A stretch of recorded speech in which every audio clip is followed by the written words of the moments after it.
So this movie I watched, The Suicide Squad. So basically, there's this starfish, probably like the size of this couch, just floating in space, looking around, and nobody knows what it is. But this starfish, like you figure it out at the end, the starfish is just happy to float around in space and look at the stars. That's all it knows. And then like the International Space Station or somebody finds a starfish and they take it in, and it reproduces itself by like putting out little starfishes, and it face hugs the astronauts and like reproduces itself by like it absorbs their consciousness. And now the starfish goes from an innocent thing just floating around in space looking at the stars. It's so happy just to do that. It starts to absorb human consciousness, and it makes it like this crazy thing, like because humans like are like greedy or something. So then they like take it down to Earth and put it in this big giant skyscraper, and they start like absorbing other people's consciousness through the starfish.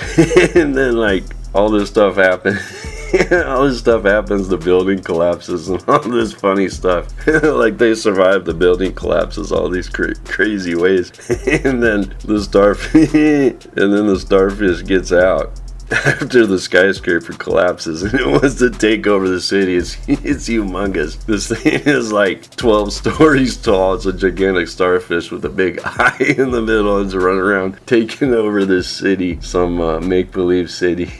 Like it starts like taking over the people, and then it gets defeated, and this one girl can control rats, and she gets like millions of rats to attack the starfish, and then they like stab it through the eye. And then the rats get in the eye and start eating it from the inside out. And then right before, like these little mini starfish around these people it's controlling. And right before the rats eat its brain out. It's like, I was so happy just floating around looking at the stars. That's what it says before the rats, like millions of rats, just eat this thing's brains out, and it falls down and dies.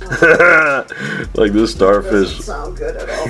The starfish was an innocent thing floating around in space looking at the stars. That's all it wanted to do. And then it found humans, and we did all these experiments on it. It turns into a giant monster and wants to take over a city. It doesn't even know why.